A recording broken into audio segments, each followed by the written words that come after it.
Okay, good afternoon, everyone. 12 o'clock noon. Let's get started. Yeah, I don't think it's technically morning anymore. It's more like the afternoon. Well, depends on when you woke up today. How you folks are doing? How was test on Wednesday?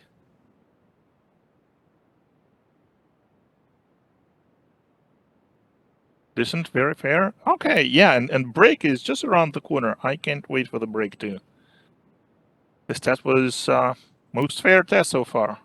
Questionable. So not everyone liked it. Um, this test on Wednesday. All right. So yeah, and it's Friday, so lecture 23. Welcome. Let's organize some computers. And someone is asking about their textbook problem. So I caught up on pretty much everything. I thought, and so all rainbow grades are updated, and everything that has been submitted is graded except for, of course, test 6, the most recent test. But our TAs are fantastic. They actually did, they put in a lot of effort and they graded everything. So we do not have any backlog of ungraded stuff, which is, I have to tell you, is kind of rare in this class. So this class is harsh not only on students but on teaching staff as well. But our team is great, so they caught up on everything, and they are working on test 6. So we'll be working on test 6 over the weekend. We haven't really started, but we will make some progress over the weekend. And so I caught up on all their rainbow grades stuff, and all the panelists should have all their points updated as well. And someone is asking me about their first textbook problem. This is 4.5. I was going to look into that, but I didn't have a chance to. So I was investigating that what's wrong with the problem. Clearly, it looks like something is wrong, and it was brought to my attention by a student back on Monday or Tuesday this week. So I will look into that. I think I have a pretty good idea of what happened. I think it's a copy paste thing. It's a copy paste error, believe it or not. But I need to verify it. So I have a suspicion, but and I think, as you know, our textbook has different versions for different architectures, MIPS, ARM, at least 2 versions. So what I think happened with 4.5 is our professors Patterson and Hennessy, the authors of the textbook, I think they just grabbed their problem from their ARM edition of their textbook and put it in this MIPS edition. And it is only the problem with this sixth edition. So I checked back 5th edition, and the problem was slightly different, but it was correct. It was from the MIPS edition. So this one, 4.5, definitely doesn't look right to me. But like I said, I need to look into that further. I will do this hopefully over the weekend. Of course, I will let you know. And we either post a correction to this problem, or we just say let's scrape this 4.5 and just remove it from the homework. So just stay tuned for announcements, and we will let you know what the status of this 4.5 is. Someone says they have open grade inquiries. Yes, please email our head TA Niha with any stale grade inquiries, and she will either take care of them herself, or she will get one of the other TAs lined up to close those grade inquiries. We are trying to stay current, but sometimes things fall through the cracks, and we are less than 4 weeks from the end of the semester. So clearly, please check all your older grade inquiries, and if anything has not been resolved, then please certainly let us know. Do you think we will have test 6 before the break? I seriously doubt it, because that would be I don't think it's going to happen. So we will definitely have test 6 before test 7. Okay, so that I think is definitely likely.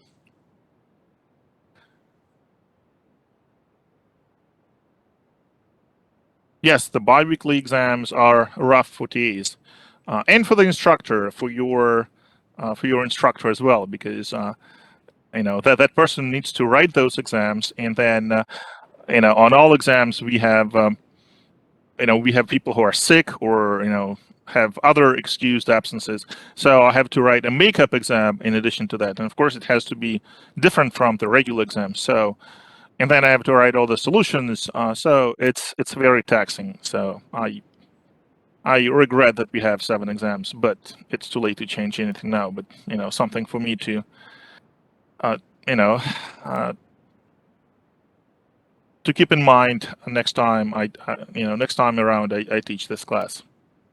On the test, yes, there were 25 points per problem, and yeah, someone's saying 4.5 from the text from their homework as extra credit. No, that's not going to happen because if it's a broken problem, then it just needs to be either fixed or removed. There's no point of expecting people to know if it is indeed what I suspect it is, and it's just from the ARM edition, then it would be completely unreasonable for anyone to solve this problem having ARM ISA in mind instead of MIPS. So, but like I said, it hasn't been decided yet. So let me look and verify. Yeah, only one exam left, and yep. So we are almost done, and you can always skip an exam or two. I don't know. It's kind of getting close to the line that I don't think we are allowed to cross. Right? If the decision was made in the beginning, then it would be another story. But since we advertised 7 exams, some people might say that, oh, I don't want fewer exams because then each exam would be worth more. And maybe they're hoping to get more credit on exam 7, and if we just cancel it, those people are not going to be happy. And I can understand why. So for exam 7, take it easy and give us a bunch of simple word problems. Well, I'm thinking about making exam 7 easy. Okay, so I don't know, as easy as exam 6, but something, hopefully something manageable. All right. And several people asked me already about any incentives for dropping something, lowest homework, lowest lab, lowest exam. So yeah, so as I mentioned before, let's discuss this when we are back from the Thanksgiving break. Okay, and one reason I don't want to discuss it now is because I actually want people to do all the work and then have this drop something as an extra treat. Because if you announce it too early, then people would be like, oh, since this is going to be dropped, I just not gonna attend the last exam or do the last homework, something like that. So I don't want this to happen. So I view this, drop something thing as an extra treat, as a way for people to, have their occasional hiccup with one of their gradables fixed, and not as a means of, skipping something at the very end of the semester, because all topics are still important, all topics that we are going to cover. Well, not drop an exam, but we are thinking about dropping, some lowest grade. So no, so we're not canceling their anything as of right now, at least. Okay.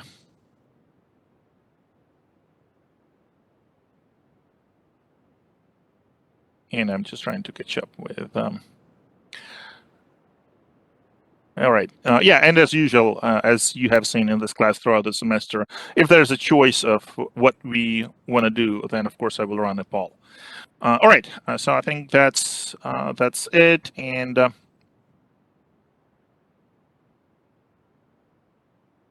today we are in week 13, 15. So yeah, we are a little behind again.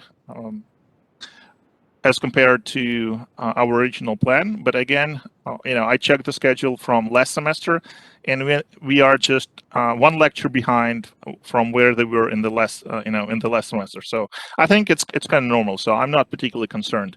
Right, the last topic that we have, like the parallel programming is really a high-level introduction, so I don't think we would need to spend as much time on it as we initially were planning. So if you look at our initial course plan, then there's like 3 or 4 lectures on parallel programming. So I don't think we need to do that. So I think we are more or less okay, and I think given the choice, I would rather skip parallel programming part, because if anyone is interested, they would be able to take parallel programming in a dedicated class, which is, by the way, great. But the stuff that we are going through right now, the pipelining, and then our next topic, memory, this stuff is really important. So I would rather spend more time and make sure everybody, or at least the majority of students, are comfortable with the pace, and I'm not trying to rush 200 slides lecture. Okay, and I was going to share something. So let me see what I have as my plan for today. So yeah, lecture 23, TGIF. Hopefully everyone is enjoying their Friday. And so we have panelists. Let me check our Q&A to make sure that our panelists are there.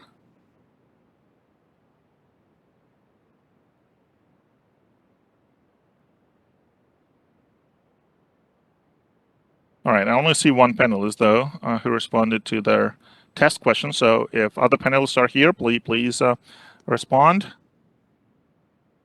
answer something to this test question, and then just answer other real questions that hopefully will be popping up.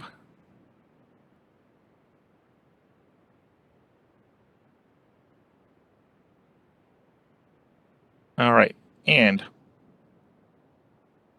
so test 6 being graded. Homework, we moved their deadline, so I think everyone should know that by this time. And projects, remember, today is the deadline for forming your teams, and we will run a poll on on the best name for the team. So please come up with a creative or not creative, just with any name, and then we run a poll for the best name of the team. All right, so make sure you declare your team tonight if you haven't already, because there will be no extensions. All right, we don't have much time to we have to have all the teams formed tonight by the end of the day tonight, and then just people start working. Well, hopefully all the people have already started working, so all the teams that have already been formed, hopefully they at least gathered once, maybe even twice, and started working on the project, because it's even with 5 people on the team, it's still a fair amount of work.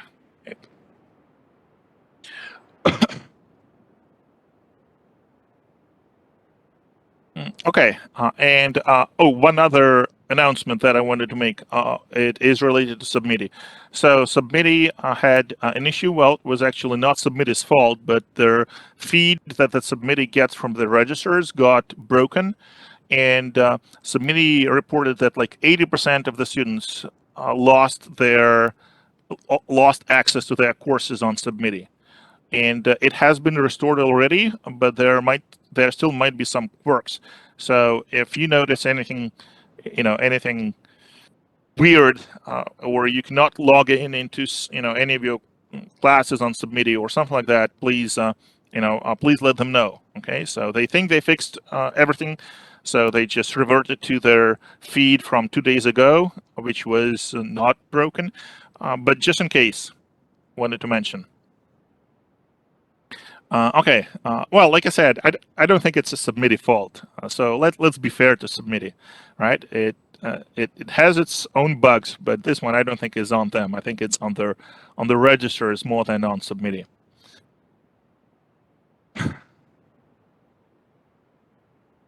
Okay.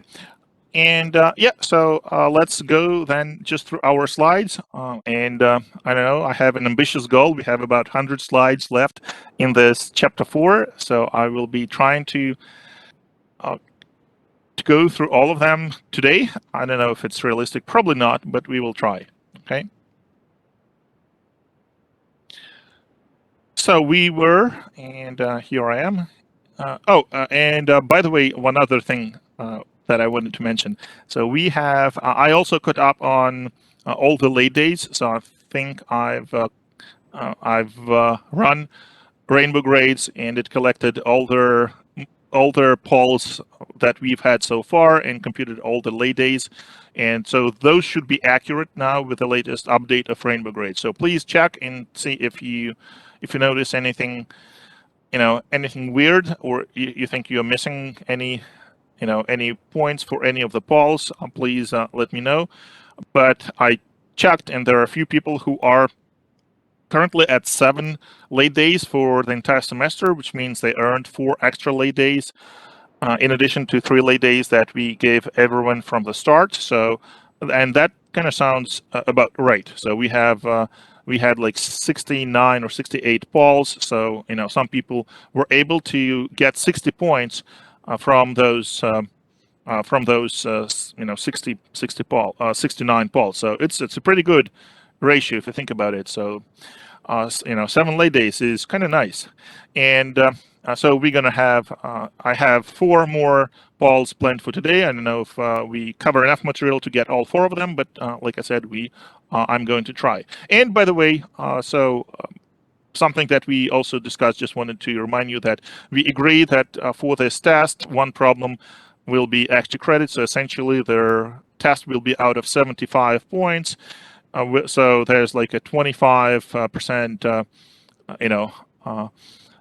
up margin, if you will, and so of course there will be no further curving, and we did curve test 5, if you noticed.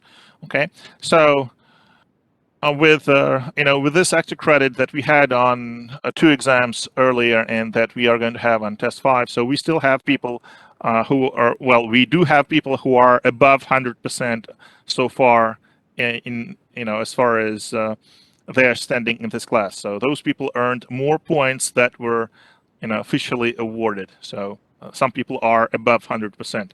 So kudos to those people. So good job. It's really impressive. And I expect more people will join that elite group once we grade test 6, because I think it was reasonable, and with 25 points extra credit, I think more people will be able to score over 100%.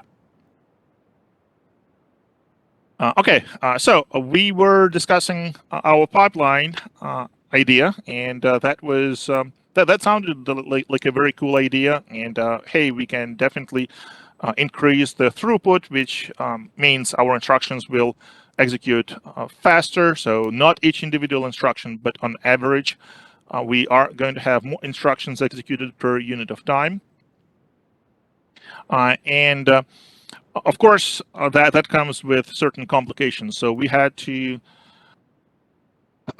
to face a problem, or well, a general problem that we called a hazard, and then we classified them into 3 types of hazards, and then we were trying to decide how we combat those hazards. And so that was the example that we reviewed, the hazard that we called data hazard, associated with the fact that the value that we need to read from a register hasn't been actually written to that register by a previous instruction. And therefore, we had to stall the pipeline, and then we kind of sketched a solution to this problem that we called forwarding. And the idea was, well, yes, the value technically is not yet written to the appropriate register, but we don't even need it to be in that register. As long as we know what that value is, we can kind of take a shortcut and fast forward this value to the next instruction. Okay, so and that was the idea behind forwarding that we discussed. And IF is instruction fetch. And I recall someone was asking in one of their previous in one of the previous lectures, like, do the compilers need to do anything about forwarding? And my answer was no. Forwarding is purely a hardware feature, and the processor has to. And it was also a question about their stalling the pipeline, or all those bubbles, right? Do compilers need to do anything about about it? And the answer was still no, because the processor has to ensure that each instruction, if it's a correct instruction, it is correctly executed. So it is the processor's responsibility to add bubbles, to stall the pipeline if it needs to ensure the correct execution of any instruction and all instructions that we feed to the processor. That said, with a strategic placement of instruction, which is something that compiler can totally do, we can actually help the processor to avoid the necessity to do stalls. And that is the technique that is called code reordering. So the idea is, in many cases, or at least in some cases, we can reorder our instructions as to avoid stalls, but at the same time without changing the net effect of the code. So the code would run with the same effect. So after executing a piece of code, the state of the processor and all the memory and all the registers is going to be the same as before modification, but the modification allows us to avoid stalls. And here is their example. And so originally we have this piece of code that is just MIPS for the C code given here. So just two assignments, this one and this one, and we load the values from memory into T1, T2. We add them, put the result in T3, and then this is our A, and then we store from T3 into the actual memory. So this is our A, and so this is our B and F, and let me see. T1, I believe, is B. So T2 is going to be E, while the loaded values. All right, and then this one is going to be F, right? Please check my logic. If you see that I mess it up, please correct me.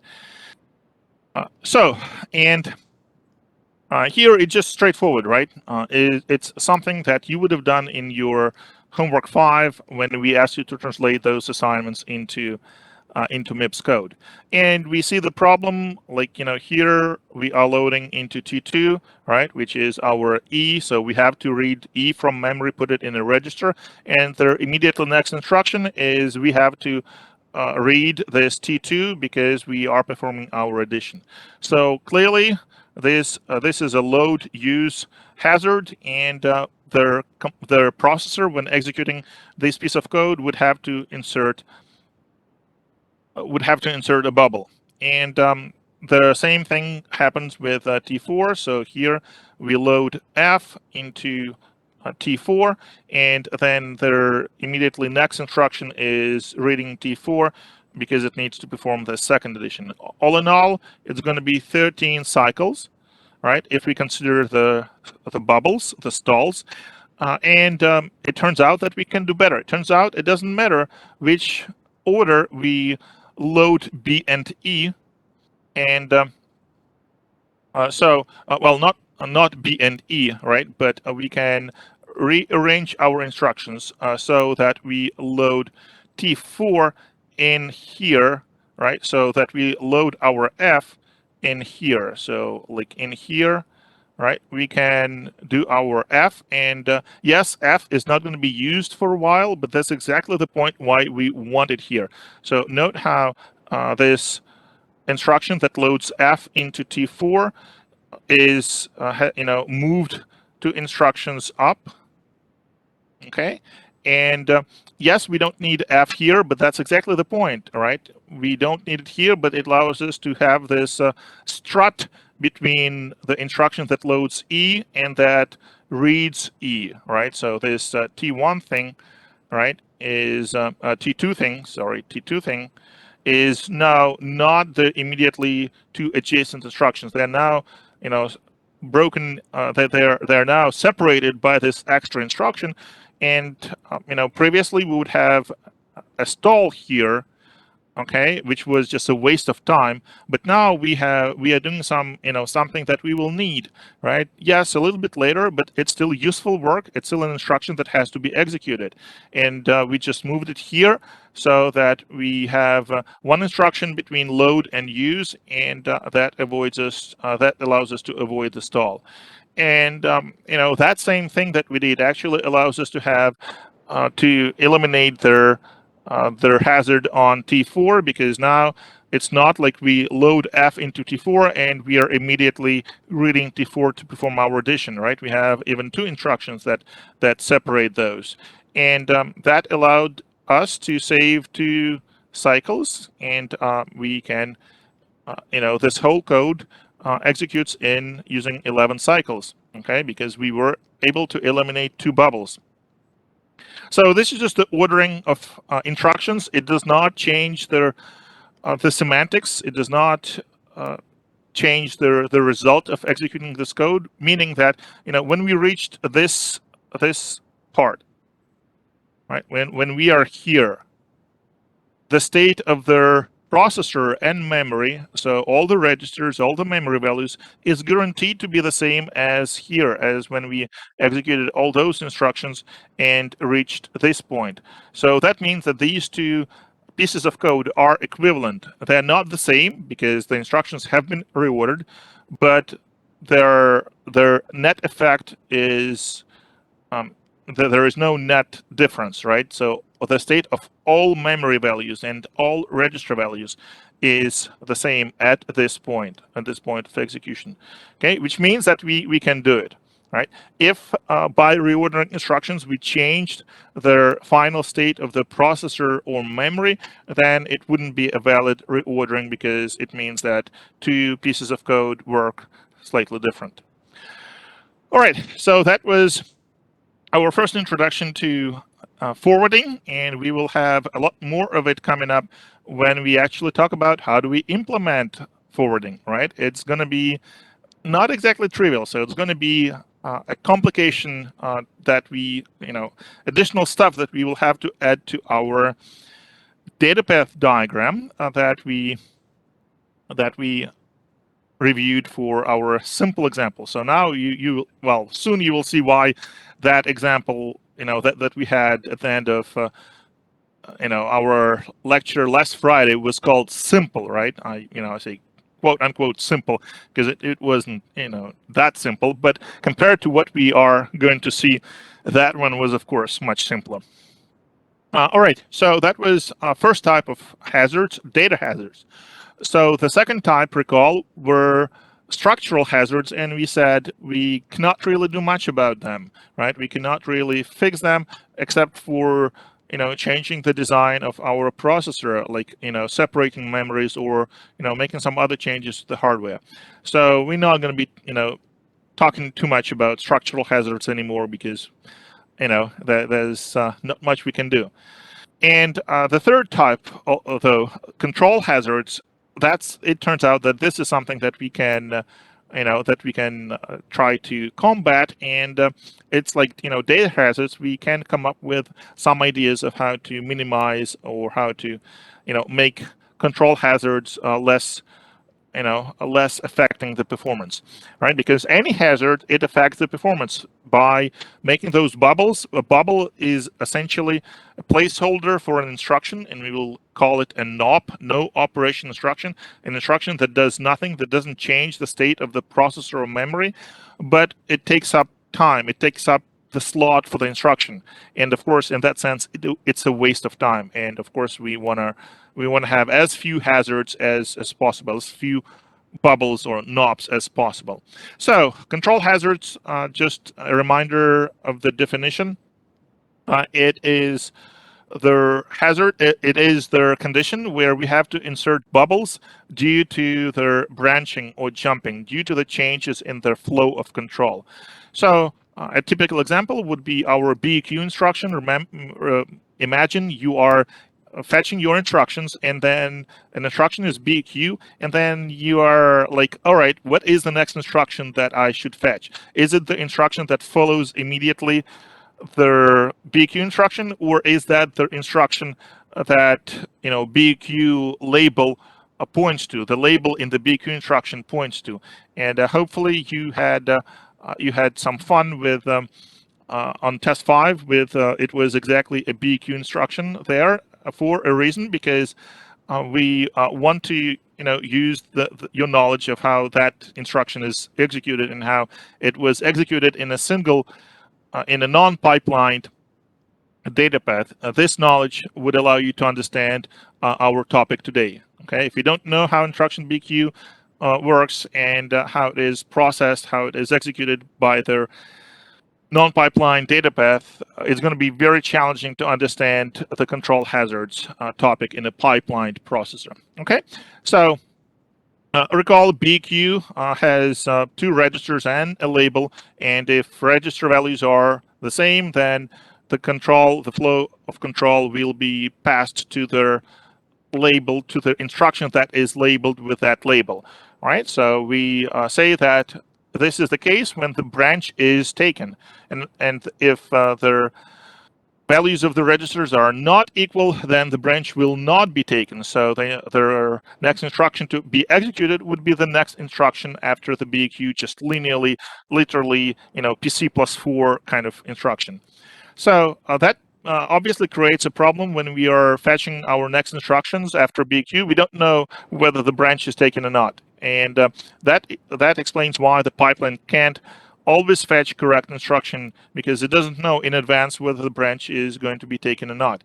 So the key observation here is we need to know this decision whether the branch is taken or not as early as we can, so that we can, decide, or the pipeline, we can instruct the pipeline which instruction to fetch next.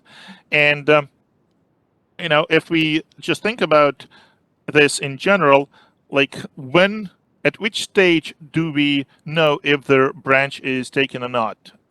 Based on what we discussed for a non-pipelined data path, which component is responsible for deciding whether the branch is taken or not? Control? Well, branch 0 or 1, no, because branch is just the control signal that says whether it's a branch instruction or not. So this branch coming out of the control ellipse, it's just one for all branch instruction, BQ, B, B and E, whatever. So it by itself does not tell us whether the branch is taken or not. It's exactly the 0 output of ALU. All right, so ALU subtracts the values read from 2 registers, and if the subtraction is 0, if the result of the subtraction is 0, meaning that the output, that sum or result output of ALU has all zeros, then the 0 flag, the 0 control signal, is going to be 1, saying yes, it is a 0, and that 0 is indeed routed to the AND gate. So 0 AND branch.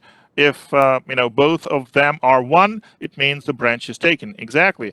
So we and obviously now translating it back to 0 equals 1 only in CS. It's very common. So just get used to it.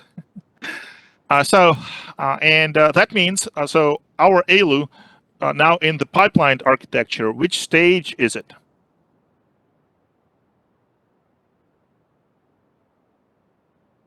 Anyone? So the ALU, yes, EX, thank you. No, mem is memory, okay? That's the data memory, right? Not even instruction memory, data memory. So EX, at EX stage, our ALU, well, it works all the time, right? But in our pipelined, slicing of the instruction, we see that, ALU is at the mem stage, at the EX stage. You got me with the mem. At the EX stage, of course. And that means that if we have a BQ instruction, we will not know whether the branch is taken or not by the end of the third stage, okay? Because we have IF, ID, and then EX, right? So, and that is pretty late in their instruction execution cycle, okay? So we want ideally to know it sooner. and we can throw in additional hardware to do this at the ID stage, right? But we have to throw in additional hardware. If we don't do that, then we can only determine whether the branch is taken or not by the end of the third phase of the third stage, by the end of the EX stage.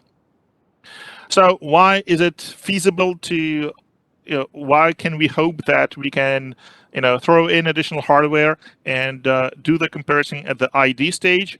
Well, because we cannot do it any earlier than the ID stage, because to decide whether the branch is taken or not, we need to know the values of two registers. Okay, so that means that registers have to be read. It happens, as we know, at the ID stage, and so then if we read the registers and have an additional ALU, or it's going to be a specialized ALU called comparator, right? That just compares two values, whether they're the same or not. And if we throw in this additional component into our diagram, then yes, we would be able to tell whether the branch is taken or not by the end of the ID stage. So it doesn't sound like a whole lot, right? It's just one stage earlier, but actually the effect is pretty noticeable, right? Because we only have 5 stages, so even one stage earlier might be a difference between stall or no stall, and that is valuable. Okay, so that's our idea. We need to compare registers and compute target early in the pipeline at the ID stage instead of their EX stage, which would be our simple existing solution. All right, and so here is an example of the multi-cycle diagram that shows what happens with our pipeline when we have our branch instructions. So why is it called multi-cycle? Is there a single cycle? Yes, there is a single cycle diagram. This one is called multi-cycle because it shows multiple cycles. So in the example that we started last time, our clock cycle is 200 picoseconds. So so each kind of on this timeline, the space between two ticks is exactly one clock cycle. And obviously we are looking at multiple clock cycles. That's why it's called a multi-cycle diagram. And here we have our add instruction. It's pretty boring, right? Nothing particularly interesting happens with this add. But then we have BEQ, and so it is executed, normally, and then we need to decide whether the branch is taken or not. And before that happens, we don't know which instruction to fetch. So if we assume that we threw this additional hardware, and so oops.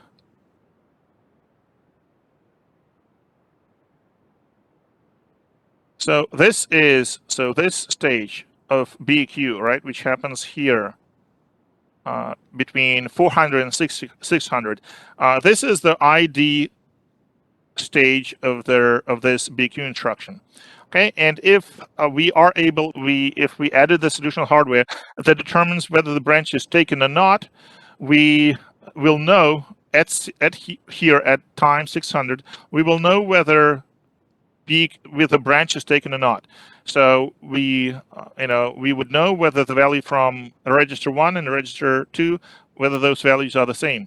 And given that knowledge, we will know which instruction to fetch next. So for example, if and this is just their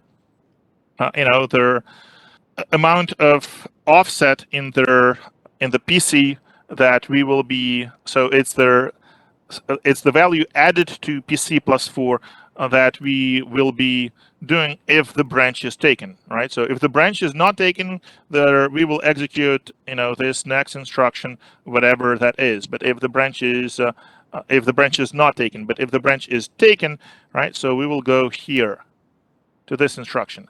And so this simple approach that we are discussing right now says, well, whether branch is taken or not doesn't matter. We always wait until we know what the outcome is, and then once we know whether the branch is taken or not, we fetch the corresponding instruction, which means that this instruction fetch for the next instruction, right? This is IF. will happen between 600 and 800. That right, because we cannot do it earlier, right? We cannot do it before the ID stage of the BQ is done, because we would not know whether the branch is taken or not. And that means that, oh, we have a bubble, right? We have this instruction that we essentially call NOP, right? It's an instruction that does not affect the state of the processor and memory, right? It's just instruction that does nothing. And so here we see why this approach would have a stall on every BQ instruction, right? Again, it doesn't matter whether the branch is taken or not. We're just gonna wait until we know this, until this time 600, and then and then we know which instruction to fetch, and we will fetch the next instruction. Okay, so there's a question. The ID stage, that's where it decides to take their branch or not.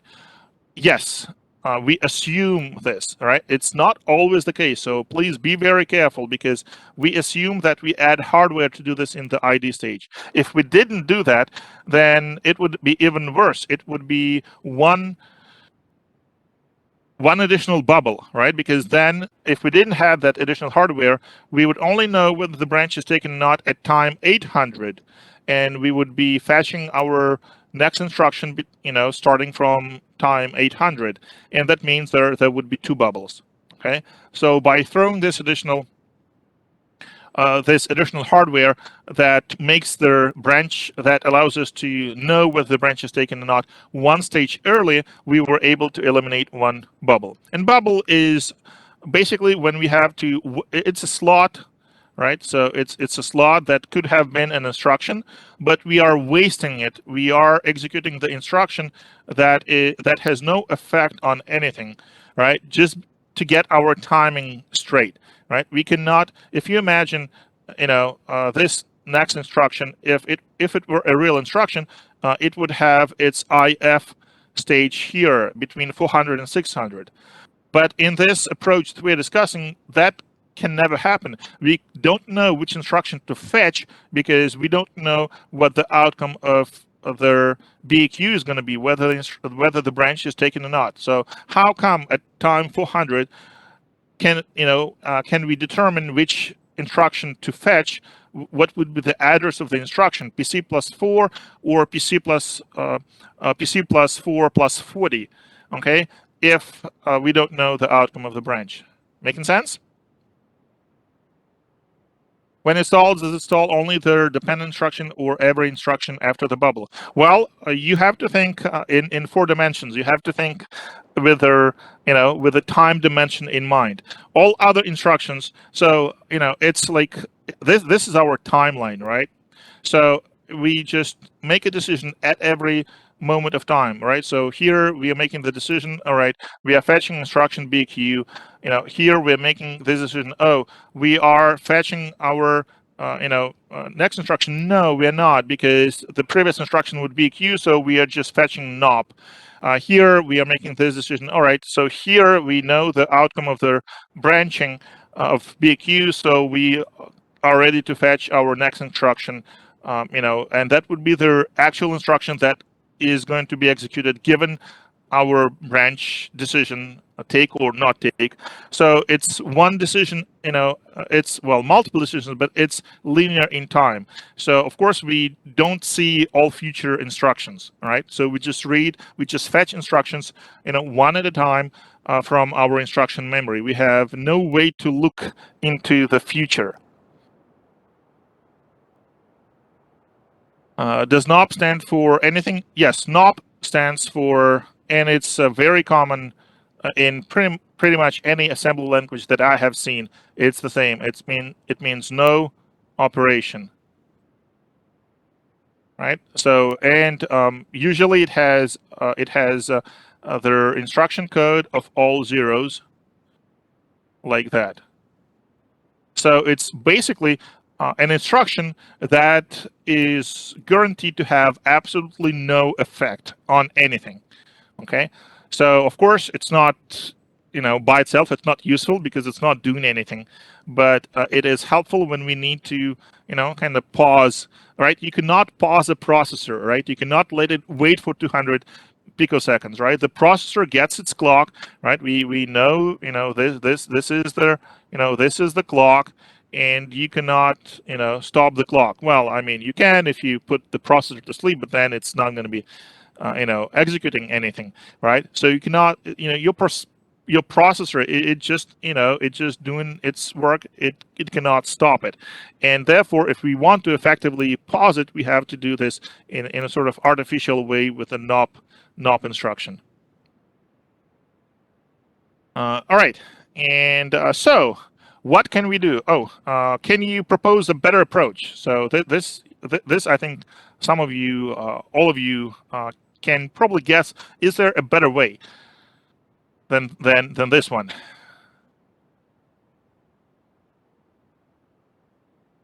Okay, what would be the better approach? That would. All right. So what would be the? So here we have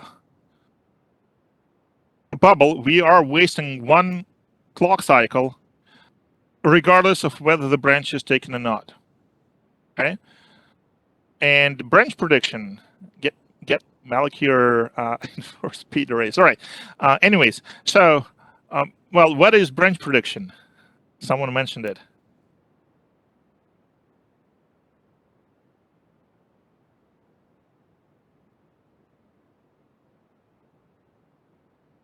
Predict if the branch is taken or not. But how do it's challenging. Like, how do you predict it? Okay, so well, what you mean might be a simple version of prediction, but instead of having this knob after every single BQ, whether the branch is taken or not, I think the straightforward solution is, well, we only have two outcomes, right? Taken or not taken. And now we have one bubble here and one bubble here, right? So no matter whether taken or not taken. So we can do better, right? We can say, well, can we kind of say that we read the next instruction, this instruction, right? We fetch this instruction, which would be equivalent to betting that the branch will not be taken. And if our bet is successful, then there will be no knob, right? So we would be able to eliminate this bubble if the branch is not taken. And if it's taken, it's still going to be one bubble. We would be no, it would be no worse than our current performance, the performance of our current method. So this is the simplest way of predicting, if you will, right? It's not a real smart prediction, right? Because typically when we say predict, it means we have some information and then we make a reasonable prediction, right? So I look at the sky and I'm thinking, all right, so I predict there will be no rain in the next 20 minutes, right? So it's not just a wild guess, it's an educated prediction. But here what we are talking about is a very simple, very very non-intelligent prediction. We just say, well, I predict it's going to be the branch is not going to be taken, and then basically I have a 50-50 chance to be right. Okay, so yeah, and someone's saying they were looking at types of branch prediction during last lectures, and there are quite a lot. Yes, there are quite a lot, and of course the real smart prediction is what we are going to call dynamic prediction, right? Which actually takes into account the history and tries to kind of do what we usually mean when we say predict, right? The simple prediction is just saying, well, we just predict. It's like me, not even looking out the window and saying, well, I predict there will be no rain in the next 20 minutes without having any clue what's going on outside. Okay, so it's a kind of prediction, not very intelligent one, but it's a kind of prediction. And it turns out that for our control hazards, it would actually be better than no prediction at all. It would be better on average than this method that we described now. And so here we are with branch prediction. So the idea is that we want to minimize stall penalties, because as our pipelines get longer meaning the number of stages, right? So here's one one note about the length of their pipeline. So in our case, the length of the pipeline is five stages. Why would anyone want to have more stages? Can someone tell me? It's actually a good question for open-ended question for a test. I don't know. Maybe it's not going to be on the test, but yeah, let's see if anyone has any ideas. Why would I want to have more stages in my pipeline?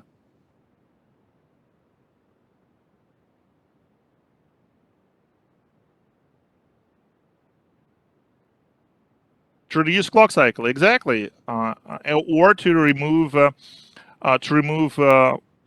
unbalance, or imbalance, right? So here are our 5 stages: 1, 2, 3, 4, 5, right? And recall that the hardware that works at each of those 5 stages is different, and it actually takes different amount of time. So recall previously in the beginning of this chapter, we were going through some examples. So this might take 200, this might take 100, this might take 180, this might take 70, and this might take 350. Okay, for example. So if we, given that, what would be the clock cycle that we would be forced to select?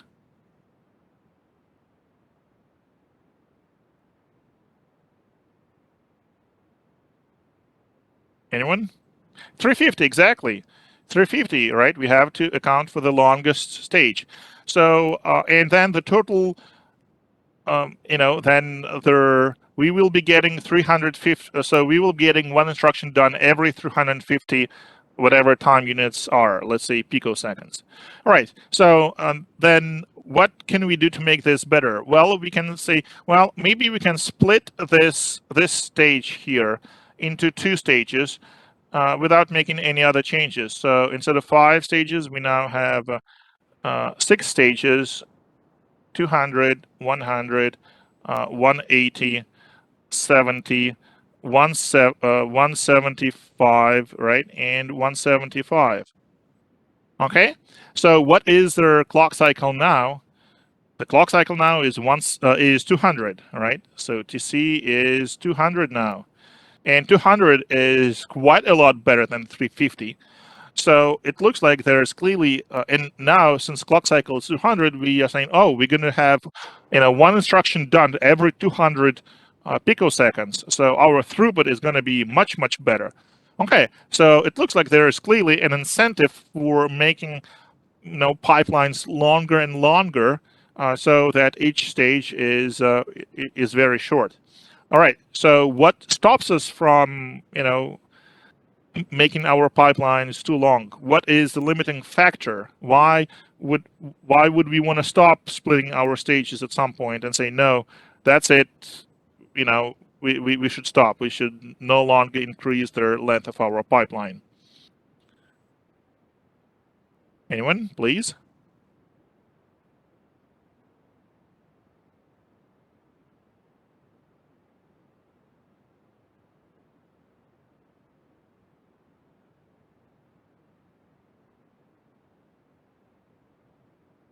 Cost.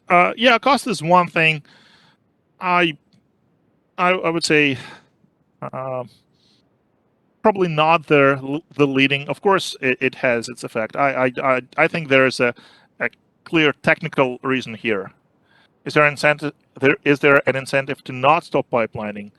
Too many individual separations of hardware? Well, this is true, but I can have another reason in mind. Lose track of hardware locations? Well, no, not really. Like if you design the hardware, you would know where things are. So think about the pipeline. Yeah, Yeah, go we ahead. do have a higher chance of I mean, at a higher chance, would you have more of a problem of dealing with data hazards if the pipeline is much longer? Okay. Exactly. So you would, the longer your pipeline is, the more stages, the higher the probability of hazards, and then the, the larger the distance between, different stages. So you may have to do, more bubbles. Okay, so yes, each bubble is going to be smaller because of the clock cycle that is smaller, but you might have to do more bubbles, and so that would definitely hurt, right? So that's why it, of course, limits, along with the other factors that you mentioned, like complexity of hardware, which translates into cost. So I just wanted to, and I think one of their problems, one of the textbook problems for this homework is kind of related to this. They're asking like, what if we split this stage and ask you to compute something along the line? So I'm glad we talked a little bit about it. All right, and here, oops. Uh, so that's what we mean when we say longer. Longer pipelines, right here, all right? Pipelines with more stages, and just as we discussed, penalties, stall penalties, which is the number of bubbles, right? For longer pipelines are more hurtful, and they can quickly become unacceptable. All right, and this still is worth pursuing, and this is our not so smart prediction when we always predict that the branch is not taken. Right? That's easy to do. Doesn't really require any knowledge of the actual values or any history of previous execution of this instruction. Right? So we just always say we predict that the branch will not be taken, so we start fetching next instruction. Here's an example. Right? Here's our add instruction is the same, BQ is the same, and then we start fetching the next instruction, kind of betting on the fact that this is the instruction that will be executed, right? So if the branch is not taken, this instruction is going to be executed next, and if our prediction is correct, right? If we didn't even look out of the window, and we predicted that it's going to be rating, and it is in fact rating, right? We are in good shape. So there's no bubble here, and that clearly is an improvement over our previous method, because at least in some cases we are able to proceed without stalling our pipeline. So here it is. And of course, if our prediction is incorrect, well, we have to throw out the instruction that we fetched. So this instruction, all right, is not going to be executed, and therefore, we have to basically throw out this instruction. So this used to be our LW instruction, which we kind of discarded, and we turn it into NOP, right? Because we know that this instruction should not be executed. All right, so we have to convert it to a NOP so that it has no effect, and then start fetching their instruction at their target address, right? At PC +4 +40, this is the instruction, and it will be executed next, so we need to start fetching it. So there is a bubble, but in the previous case, there was a bubble no matter what. There was a bubble every time we executed this BQ. Here, we have a bubble only when our wild guess turned out to be incorrect. Are bubbled filled with forwarding? No, it has nothing to do with forwarding. Well, if anything, forwarding is an attempt to reduce the number of bubbles. A bubble is an instruction that you start fetching, and then it turns out that it is not ready to be executed, or it should not be executed, and then you forcefully kind of change this instruction into NOP. And basically, for the processor, it means it's a wasted time slot, because NOP, like we discussed, has no effect on the processor or memory. So yes, if you predict incorrect, it's a bubble, okay, right? Because we only know whether the branch is whether branch is really taken or not here at time 600, and only at time 600 will we know that our prediction that the branch is not taken isn't correct and the branch is taken. Right, so we cannot possibly start fetching the instruction at this OR instruction earlier than time 600 because before time 600 we don't know that we were wrong and we wouldn't know that their branch is taken. All right, and of course, so this is an example of a pretty dumb branch prediction, which still is useful as we saw, right? But we can go with slightly more complicated. So and the more complicated approaches, they fall into two groups: static and dynamic branch prediction. Static is still not very intelligent, but better than our baseline prediction, right? We make our prediction based on typical branch behavior. So what does it mean, typical branch behavior? Well, it means that we do not take into account the history of how our specific program is executed. We just make some prediction based on what a typical program does, or typical loop does, or typical if statement does. So for example, for loops, we can say we predict that the backward branch is always taken and that the forward branch is never taken, right? So what does it mean, backward and forward? Well, if we think about it, right, here's our BQ, and it might send us back or it might send us forward, right? So typically, if we have a loop, then we at the end of the body of the loop we have this BEQ instruction that sends us back to the beginning of the body of the loop, and we know that a typical loop will be executed many times, and that's why it's going to make sense that backward branches are taken, right? Because we expect the body of the loop to be executed many times, so we are more likely to actually take this branch than not take it on average for a typical program. And then for the other for forward branches, we we're going to be predicting that it's never taken. All right, and so that's one approach, and then the second approach is called dynamic branch prediction, and it's a lot more complicated, of course, but it's a lot more realistic. And that means that we actually have some instrumentation to measure how our actual program is executed. So for example, for each branch instruction, we keep a history, and we count how many times that instruction took the branch and didn't take the branch. Okay, so this sounds like, well, I don't know if it sounds simple, right? It can be. It's just this one line of explanation. But can you imagine the consequences? Like, we're gonna have this table, which is gonna be huge, right? For all branch instructions. So for example, if I just mark instructions, with just line numbers, 2, 7, right? I don't know, 13. So each is some kind of branch instruction, right? So for every single branch instruction in our program, we're going to have an entry in our, in this table, like 25, whatever, right?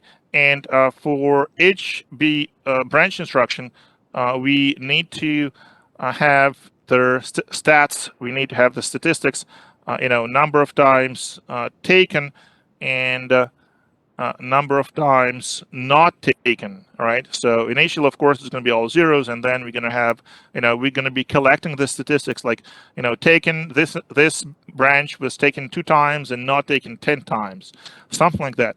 So it's very, very taxing, right? It adds a lot of complexity because you have to collect the statistics, right? But that allows you to do an intelligent prediction.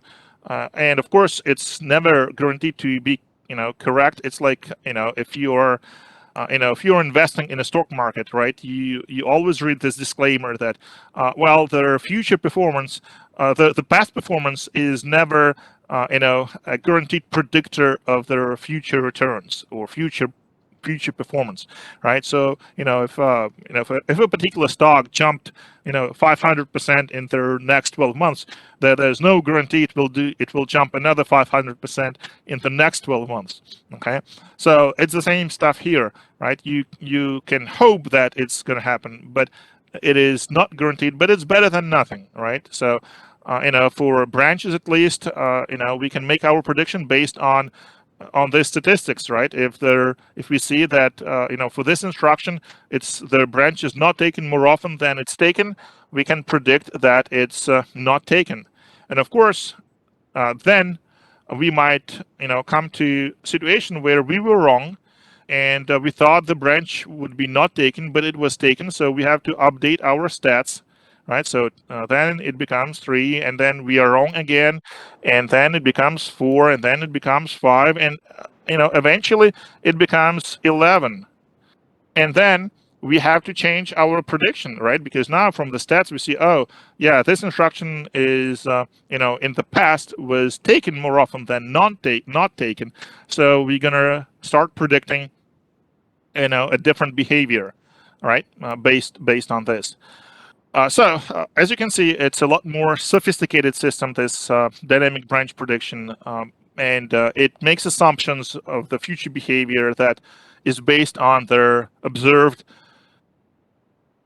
past performance, and it's never guaranteed to be correct, so it can still be wrong, and we might, if our prediction isn't correct, we would still have to stall their pipeline, refetch the instruction, update our history, and go like that. And yes, it uses a lot of memory because it has to be done for every single branch instruction. Okay, so it's pretty, but it's neat. So I think from the engineering standpoint, it's a pretty neat trick. Is it faster to reference the history of branch instructions than just not using a prediction?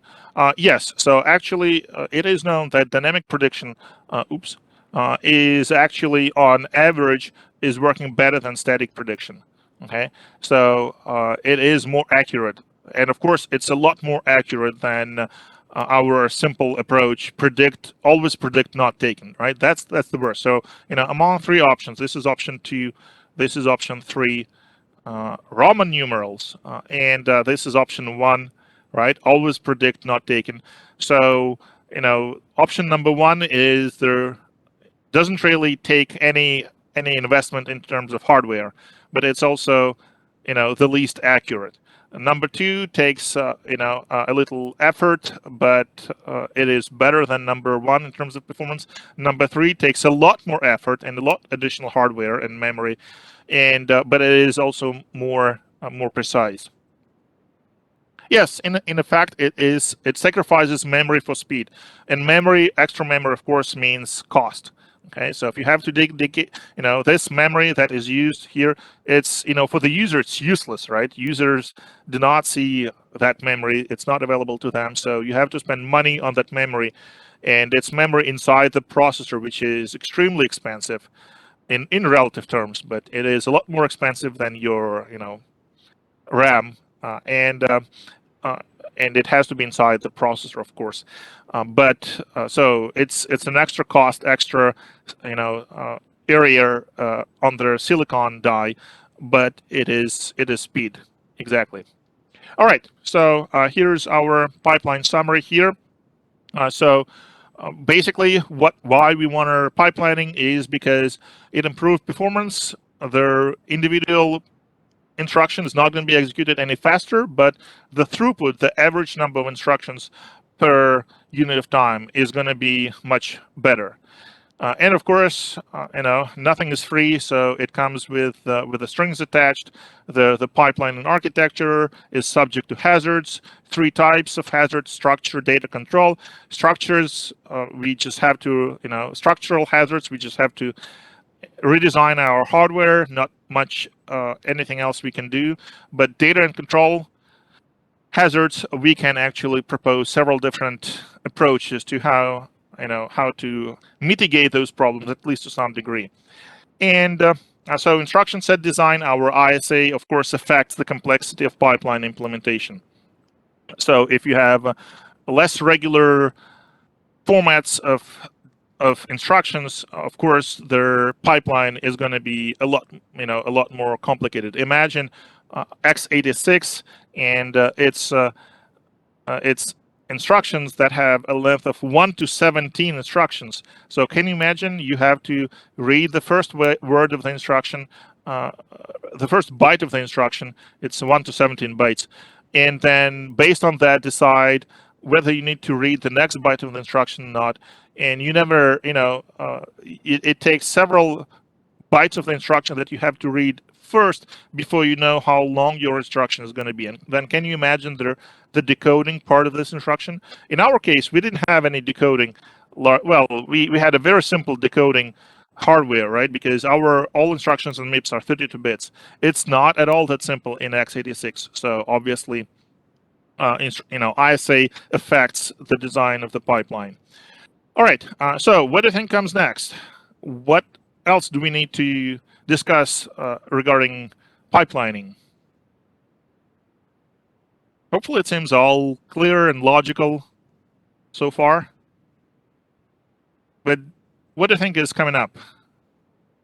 Exactly. We have to implement this, right? All those nice things that we discussed, we have to implement them. And here we are. Their pipeline data path, right? Not the simple data path, but this one is actually no different. So it's not a pipeline data path yet. Can someone tell me why it is not? So if you look at it, it's basically our previous non-pipeline data path. So we cannot call it pipelined. Why? There are arrows that go backwards. Well, those were, so you are talking about these two arrows, right? The ones that are in blue. So missing control, that's a good point, but it's just not shown here, right? So all control signals are in place. So they're just not shown here. So good guess, but that's not exactly what I meant. So for the arrows, to make figures more confusing to you, usually we know that blue means it's a control signal. In this particular figure, blue just kind of highlights the arrows that go right to left. Okay, they are not control signals. They're just two cases that are shown here, where our arrows go not from left to right, but from right to left. And they are the same as in their non-pipeline data path, right? Because once we computed the address of the instruction to be executed next, it has to be loaded into the PC, right? So it's this arrow or this connection, and once we computed their value to be written into the register, or once we read the data memory that we want to load into their register for LW, load word instructions, we have to write it back. So this is their link back to their register file. Okay, so that's not really the reason why this is not a pipeline missing the memory between the steps. Excellent.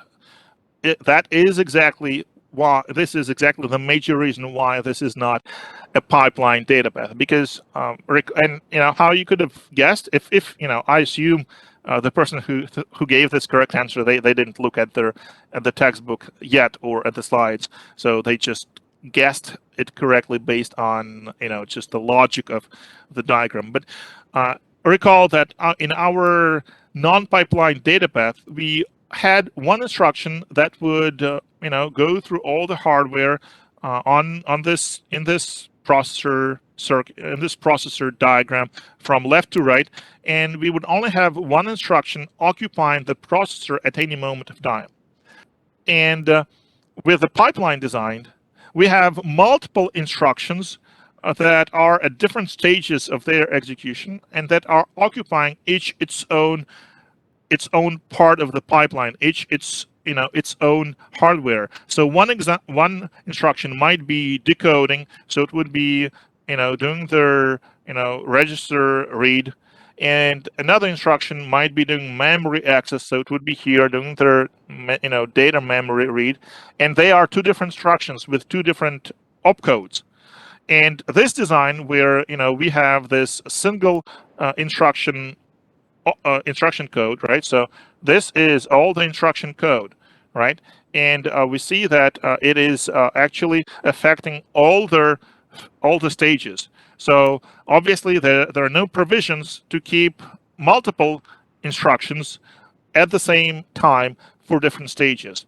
So that means that you need some kind of buffers between the stages, right? So here you need something to store here and here, right? Between all the stages, you need some kind of buffer, some kind of memory that would remember the instruction that is executing at this particular stage.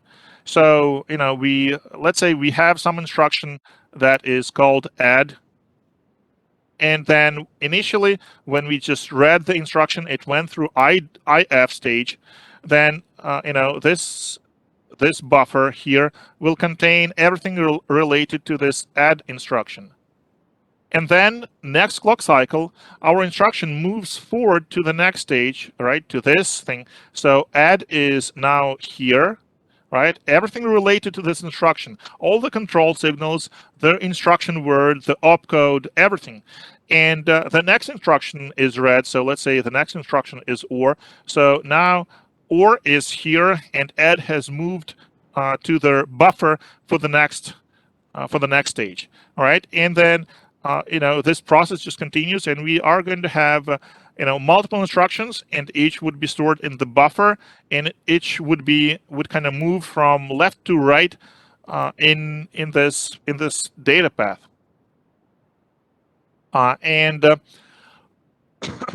So the normal flow of how data moves in this data path, of course, is left to right. Right. This comes very natural to us, hopefully already.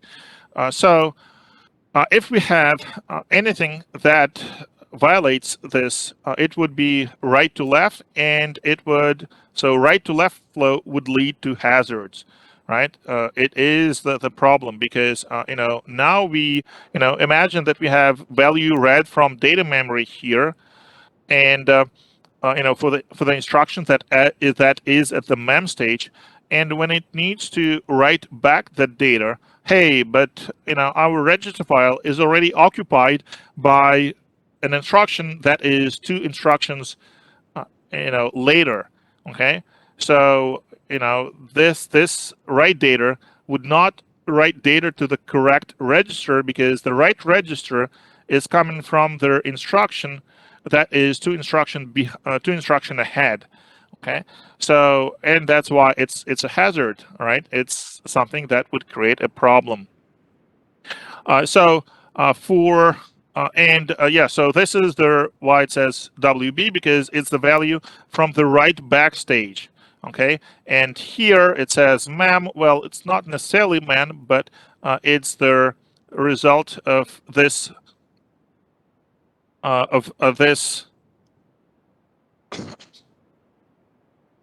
either this address, right, that is loaded into PC, or we might also have a case when we have their ALU that that needs to the output of the ALU that is routed back through this multiplexer and back. Okay, so it's this path. All right, so from the mem stage, right? So this is the mem stage, and we might have value, all right, that is the result of the ALU, but that goes, it doesn't go through their data memory, but just follows this path. And here's the link from right to left. Okay, so we have to find a way to deal with this problem.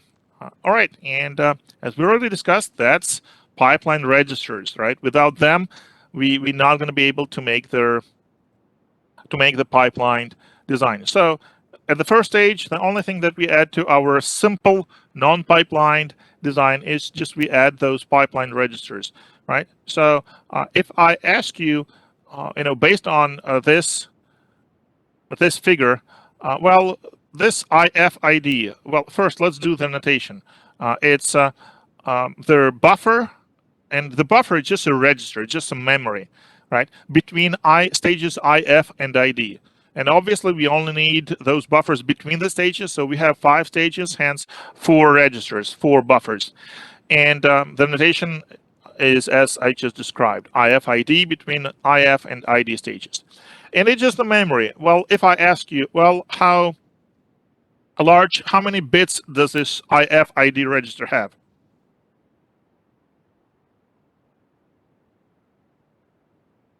32. Why?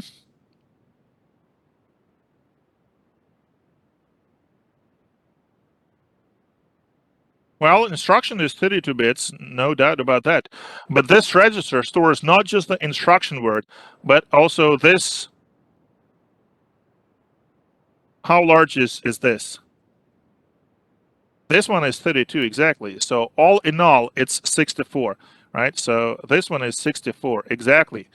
And it can vary. We will actually see that this is not everything that we need. We also need to add control signals to our register, so our registers will be even larger. And so it doesn't have to be the number which is a power of 2, right? So it's not going to be necessarily 64 or 128. So it can be like 67 or 75 or any number of bits. So to answer this question, just look at their, at all their buses and others, single signals that go into this register, and just sum the number of, the number of them, the number of, essentially different wires that go into.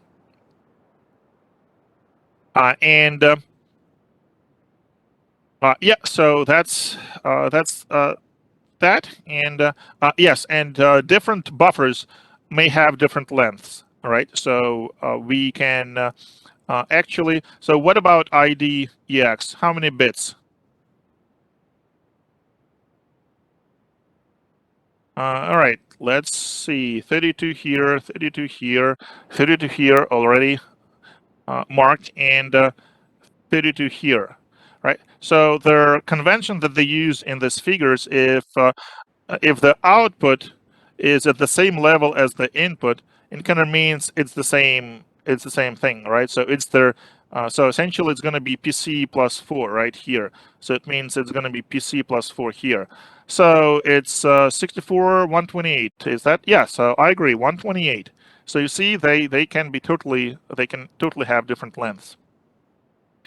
All right, so that's good. We need those buffers, and so now we have to talk about their single clock cycle versus multi-clock cycle. We have already seen multi-clock cycle diagrams, so let's give a formal definition. So a single clock cycle diagram shows us a snapshot of their pipeline at a given cycle. Okay, so it's a snapshot, it's a moment in time. And in this diagram, we show which resources are used and how. Whereas multi-clock cycle diagram that we have seen before shows, like their time projection. It shows how the pipeline is used over time. Remember, there was a time dimension, there was a time axis in our diagrams. So, both are useful. Okay, so they allow us to reason, to see different things. They allow us to, get the full picture. So you need to know both the single clock cycle and the multi-clock cycle diagrams, of course. So to begin with, we're going to look at their single clock cycle diagram for the load and store operation. So here is their instruction fetch first. All right, so we show here their kind of the length of their instruction, in time, but it's a snapshot, so it's one moment of time. Okay, so well, basically we show this. They're not even the time, but they're the limits of their hardware that is used by this instruction. Okay, so that would be a more a better way to describe it, right? So so this is IF, right?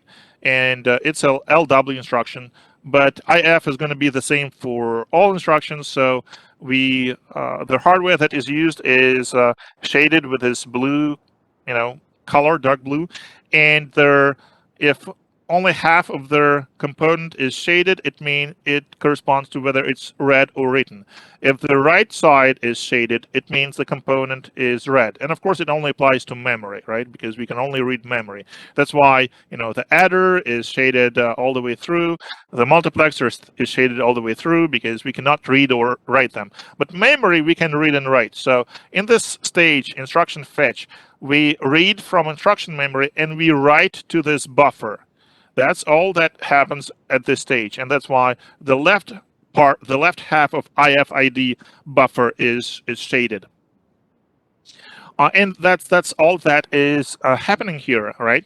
So, and like I said, this notation here, this bracket shows which hardware is engaged in this first stage, right? It's the PC, this adder, instruction memory, and IFID. And we see that indeed incrementing PC happens very early, happens basically synchronously with the read of the current instruction, and the address of the next instruction is going to be produced by the end of this cycle, of the IF cycle.